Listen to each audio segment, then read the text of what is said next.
Hey there, guys, and welcome to another Factorio Friday Facts discussion, number 333, terrain scrolling, and I'm joined by Bombug as always. Hello, hello. How you doing, X? Uh, Crazy day, as you know, but Oh we're yeah. finally here. You, Finally ready for the big number 333. oh yeah, you had a pretty chill day at least. Yeah, a little bit of a snow day, and I got some late night maintenance, so I had the day to myself. We'll be staying up until potentially 4 a.m. for some late night maintenance, though. Woo! Yikes. Yeah. Yeah. So Hopefully it'll go faster. hopefully, yeah. This is a really short Friday fact, so this is probably going to be hopefully a short video. So they released 18.4 this week. Same old, more bug fixes, more bugs, more changes. At this stage of development, not many interesting things are happening. We're just polishing what we have. And this is written by Posila. So the entire topic for this Friday Facts is minor terrain render optimization. Um, so basically, a few days before the release of 018, Posila had an epiphany about a terrain rendering problem that was bugging him for a really long time. When rendering terrain, we reused the texture from the previous frame. How this was always done is that we would render the texture shifted to the new position, fill up the gap, then copy the final result back into the texture for reuse in the next frame. Um, so, while I was bugging him about this, basically this simple operation would result in rasterizing. I've never even heard that term. Yeah, it's a graphical term. Okay. You'll see it a lot if you're working with graphics engines. Okay.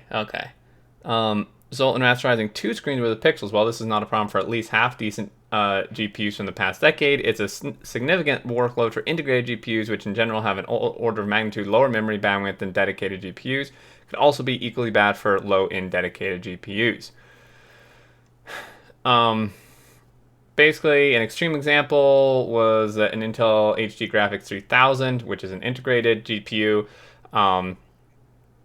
That when you sit still and terrain can be reused without shifting, would take just 2 milliseconds to copy it to the game view. When you start to move, the GPU time to render the terrain would go up to 5 milliseconds, and that is only at 1600 by 900, not even 1080p.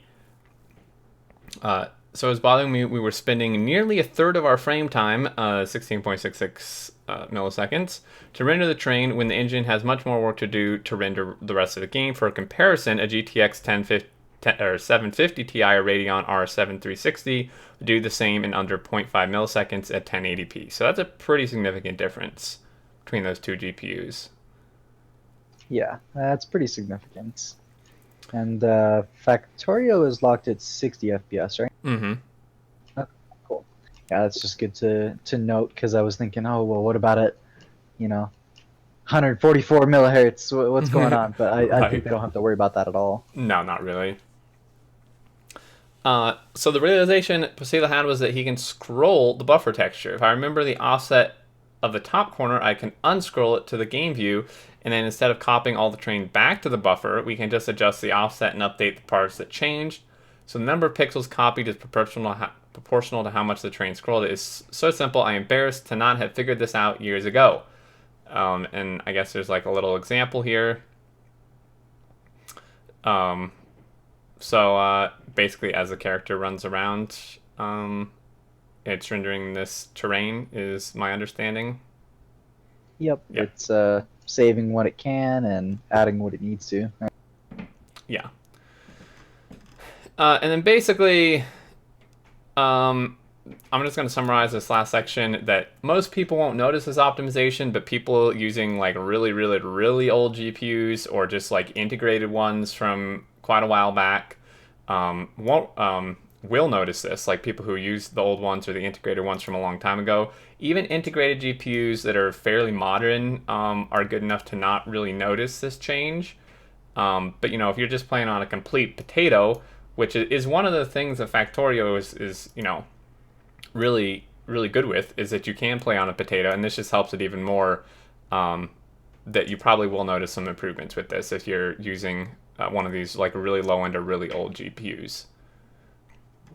Yeah, Um, it's excellent that they always optimize for low end as well.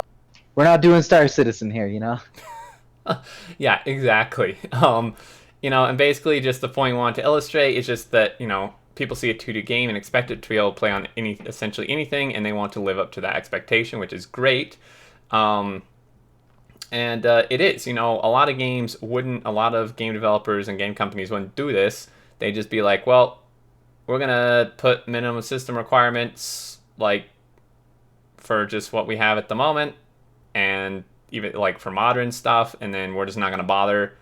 And then, like, if you're on a really old PC or something, you just can't run it. But Factorio devs optimize everything so dang much that you could run this on, almost anything. Get your Samsung smart fridge running Doom and Factorio. I know, right? It'll be insane. You could run this on a toaster. I guess the last side note is you might ask, why do we bother with caching the terrain in the first place and not just re-render it from scratch every frame? Short answer is because Factorio's terrain rendering is insane due to its complicated tile transition rules, and re-rendering every frame is just not fast enough. Really short Friday facts, pretty cool background on stuff, just more optimizations, even though a lot of us won't notice it. Some of you probably will, and that's great. And the fact that they just care enough to even attempt to optimize for like the lowest possible system and oldest possible thing is just another tribute to how great of devs they are. Yeah, absolutely. We've seen a lot of CPU-based optimizations in the past couple of Friday Facts. They're doing some graphic ones from time to time here. With all of those community servers that have been popping up and also being mentioned in the Friday Facts, I'm excited to see some network optimization potentially in the future too. See some more posts about that, Yeah, I think network optimization would definitely be probably the next step. I think that's still kind of lacking a little bit. Yeah, as technical as these Friday Facts get, man, networking is complex. All the CPU optimization, GPU optimization, real complex. I'm sure some fans are going to get a kick out of it if they share that with. Yeah, for sure. And I hope they do work on that a bit. But that's going to do it for this one, guys. Very short, which I'm actually thankful for since I'm so crunched on time today. But still good to see. You any last thoughts? No, just excited to see what they've got coming for optimization next week. Yeah, it seems like mostly what they're working on right now, which is great. So, spit, shine, and polish, right? Oh yeah, looking good. But yeah, guys, until next time, thank you so much for watching. Leave your thoughts below on the forums and Reddit as always. And love to hear what you say, and the devs love feedback. But until next time, we look forward to seeing you all, and do take care. Bye-bye. Catch you later.